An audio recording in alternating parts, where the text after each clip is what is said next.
Hablemos ahora de la fricción. Siempre que un cuerpo se mueve estando en contacto con otro objeto, existe una fuerza de fricción que se opone al movimiento relativo. Es decir, si yo tengo una caja y la jalo sobre el piso, entonces ahí hay una oposición de la fricción que se está generando entre el piso y la caja para que ese objeto sea movido. Yo necesitaría romper esa fuerza de fricción para poder jalar la caja. Si la fuerza de fricción es muy alta, yo no podría mover esa caja porque la fricción es alta. Necesito vencerla con una fuerza. Observen el ejemplo. Si esta caja que yo tengo aquí se mantiene en equilibrio, significa que hay 4 fuerzas que están actuando sobre ella. La primera que vamos a analizar es el peso. Este peso siempre va a ir hacia el centro de la Tierra. Observa que va directamente sobre el eje Y negativo. Será nuestro peso. Todos los pesos van hacia el centro de la Tierra. Si yo quisiera mover esta caja hacia la derecha, pues tengo que aplicarle una fuerza precisamente que vaya en la dirección en la cual yo quiero moverla. Entonces, analicen y ya tengo 2 fuerzas que están actuando. Una, que es el peso, y otra, que es la fuerza que va a permitir el arrastre de ese objeto. Contrario al peso, para equilibrar el sistema, existe una fuerza llamada fuerza normal. Esta fuerza es perpendicular a la fuerza que yo estoy trabajando. Esta fuerza va hacia arriba, así es de que es de la misma magnitud que el peso. Si el peso fuera más que la fuerza normal, el objeto se hundiría. Si la fuerza normal fuera mayor, entonces el objeto flotaría. Como el peso es menor, la fuerza normal haría que se eleve. Y hay una última fuerza, una fuerza llamada fuerza de fricción, que es la que se opone al movimiento. Es decir, si yo jalo hacia la derecha, va a haber una fuerza que se opone al movimiento. Cuando nosotros arrastramos una silla y escuchamos ese rechinido de la silla con el piso, esa es la evidencia de que encontramos una fuerza de fricción. Es una fuerza que se opone al movimiento. Entonces, podemos agregar 2 elementos más. Una fuerza normal, abreviada con una N, y una fuerza de fricción cinética, abreviada con FK, fuerza de fricción cinética. Aunque la fuerza de fricción cinética también tiene su propia fórmula. Observen esta fórmula. Esta fórmula que yo tengo aquí es la fórmula con la cual se puede calcular la fuerza de fricción, que sería el coeficiente de fricción multiplicado por la fuerza normal. El coeficiente de fricción indica el valor adimensional, no tiene dimensiones, no tiene unidad de medida, que tiene la superficie de contacto con un objeto. Por ejemplo, no es lo mismo tener un coeficiente de fricción bajo en el hielo a un coeficiente de fricción alto en el pasto. Entonces, el coeficiente de fricción nos va a indicar de qué magnitud es la relación que hay en la fricción entre esos 2 objetos. Estas 4 fuerzas que nosotros tenemos aquí se mantienen en equilibrio. El peso, la fuerza, la normal y la fuerza de fricción se mantienen en equilibrio. Por lo tanto, el objeto no se mueve. Si una de estas fuerzas fuera mayor, imagínate que esto es así, pues entonces el objeto se va a mover. Si el peso fuera mayor, el objeto se va a hundir.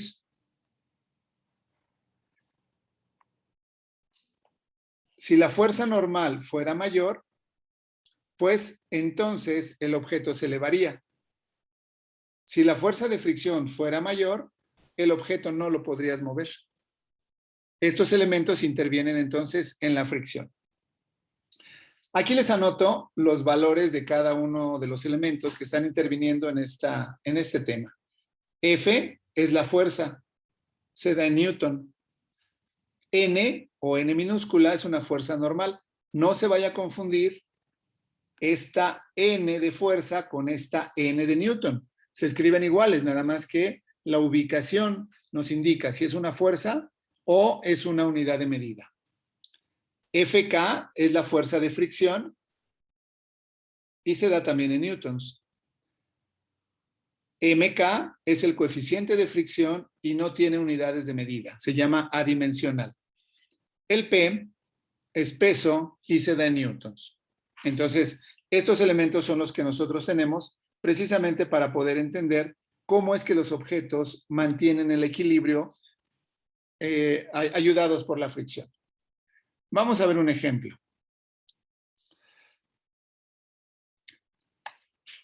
Dice, ¿qué fuerza T en un ángulo de 30 grados por encima de la horizontal se requiere para arrastrar un baúl de 40 libras hacia la derecha si el coeficiente de fricción es de 0.2? Entonces, yo tengo ahí representado el baúl, tengo representada la fuerza T y el ángulo que está marcando con la horizontal. Tenemos el coeficiente de fricción, entonces este valor ya no los entrega. El objetivo de esto es ver qué fuerza se requiere para poder mover 40 libras hacia la derecha. Vamos a empezar. Lo primero que tenemos que hacer es trazar un plano cartesiano. Este plano cartesiano lo puedo hacer coincidir con el origen de la flecha, que más o menos podría quedar aquí. Entonces lo voy a trasladar. Ahora, justo en el origen sale nuestro vector. Este vector, déjenme aumentar un poquito aquí. Listo. Este vector se llama T. Así nos dice que se llama el ejercicio. Vamos a respetar la nomenclatura que nos establece. Puede llevar cualquier letra, pero en este caso estamos diciendo que es una T. Y aquí hay un ángulo de 30 grados. Ahora, tenemos nosotros que ubicar las 4 fuerzas que hemos mencionado anteriormente. Ya tengo esa fuerza que es la que va a jalar el objeto. Recordarán que el peso siempre va hacia el centro de la Tierra. Entonces, este es el peso. Contrario al peso, tenemos la fuerza normal. Y la voy a llamar fuerza normal. Y la fuerza que se opone al movimiento se llama fuerza de fricción.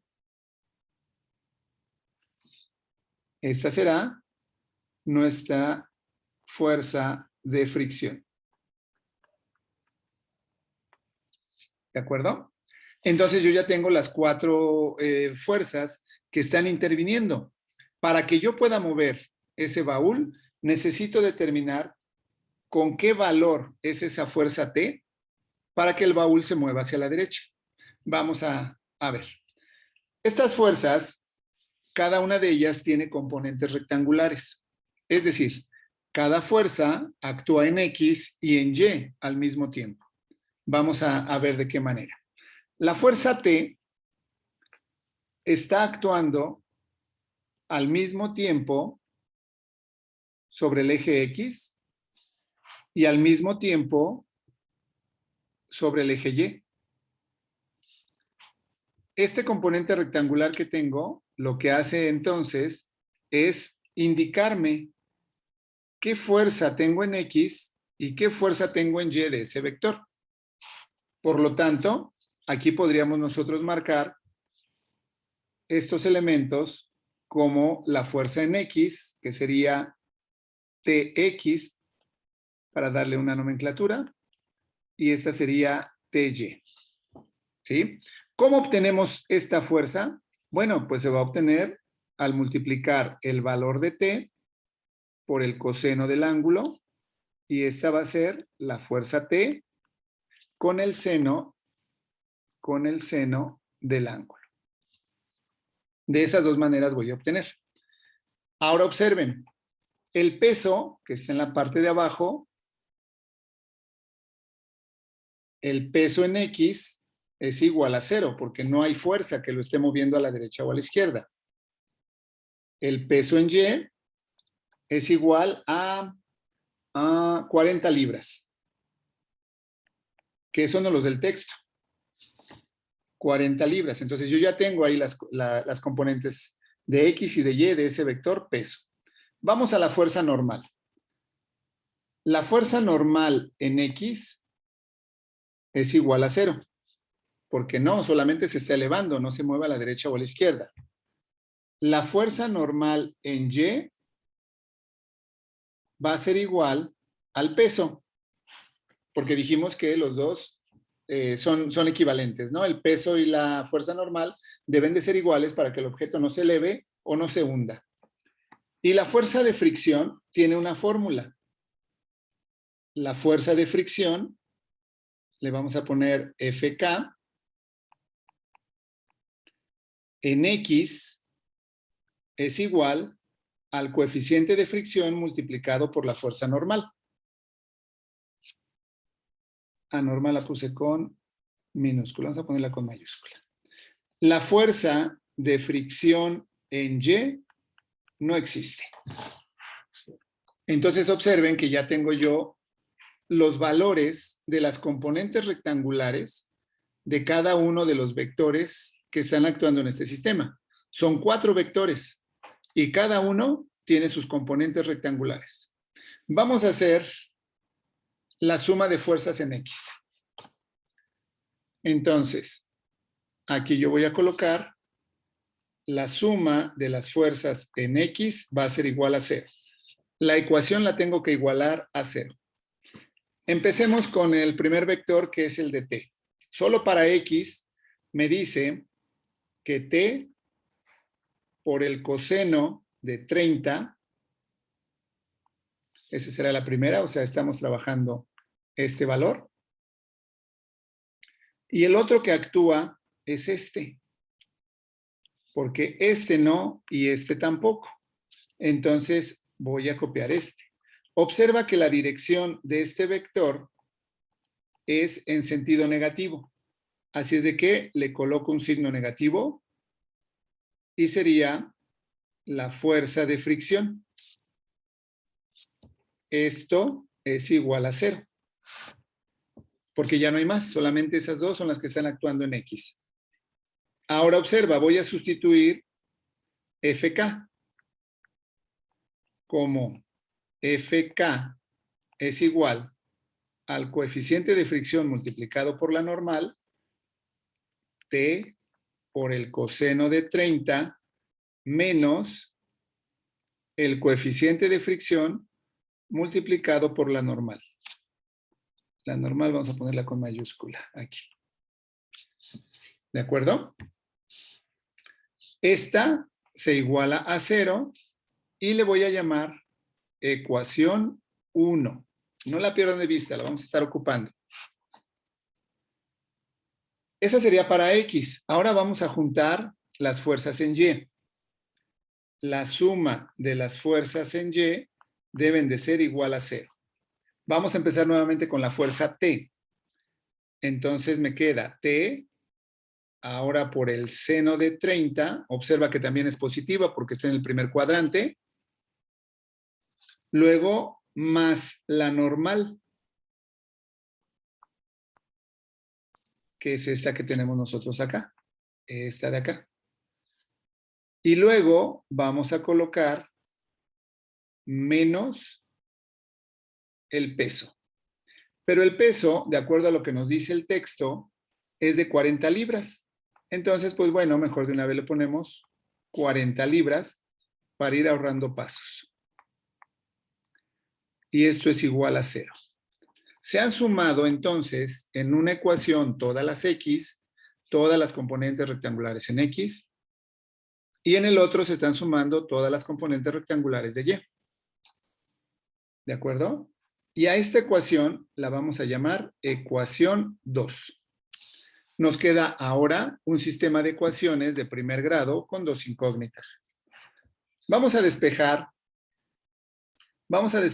n en 2. Aquí lo coloco. Vamos a colocar este. Despejar n en 2.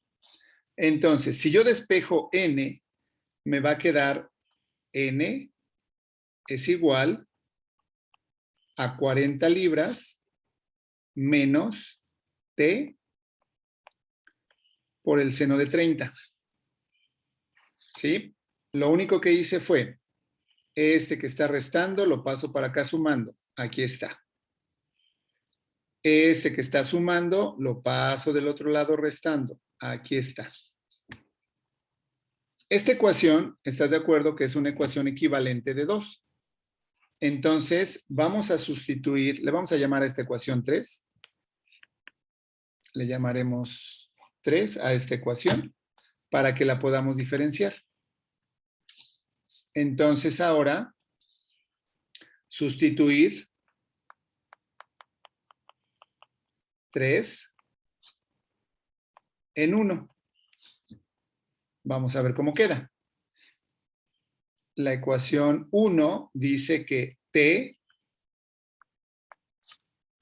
esto que está aquí, t coseno de 30 menos el coeficiente de fricción, que es 0.2, porque eso lo dice el texto. Eso lo dice acá arriba. Aquí lo dice. Entonces, de una vez lo sustituimos. Luego, menos 0.2 por el valor de n, pero n es 40 libras menos t por el seno de 30. ¿De acuerdo? Y esto es igual a 0. Entonces, yo ya puse el valor de n en la ecuación 1. Aquí está el valor de n. La ecuación 1, que es toda esta, se mantuvo con n nada más. Por eso se hizo un poco más larga, porque ya se le incluyó n. Ahora tenemos que resolver esta ecuación que se ha formado. Voy a ir haciendo la operación de la siguiente manera. Aquí va a ser t, va a ser t por el coseno de 30 menos 0.2 por 40 libras, menos por menos más 0.2 por t, seno de 30 es igual a 0. ¿De acuerdo? Entonces yo ya tengo esta ecuación para ir resolviendo y encontrar el valor de t. Tomamos nuestra calculadora y hacemos la operación. T coseno de 30. Entonces aquí le coloco coseno de 30 y me dice que es 0.866. Coloco aquí mi valor de 0.866 menos 0.2 por 40. Entonces, 0.2 por 40. Esto me da 8. Aquí son 8 libras. Ah, espérenme, aquí me faltó T. Luego, más 0.2, que sería esta parte, 0.2 por seno de 30. Ahora, 0.2 por seno de 30. Me da 0.1. 0.1 de t es igual a 0. Y ahora voy a juntar todas las t's de un lado y las que no tienen t del otro lado, de la siguiente manera. Esto que está aquí, lo voy a colocar aquí abajo. Esta que tiene t, también la voy a juntar. Aquí la voy a juntar. ¿Sale?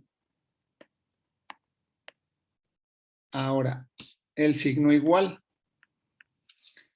Este que está restando va a pasar del otro lado, pero ahora sumando.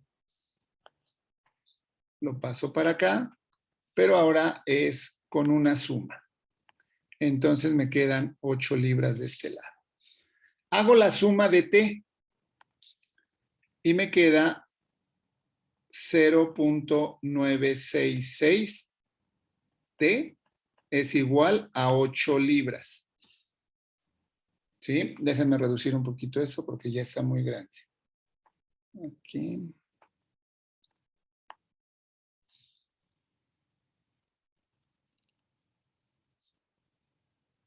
Vamos ahí.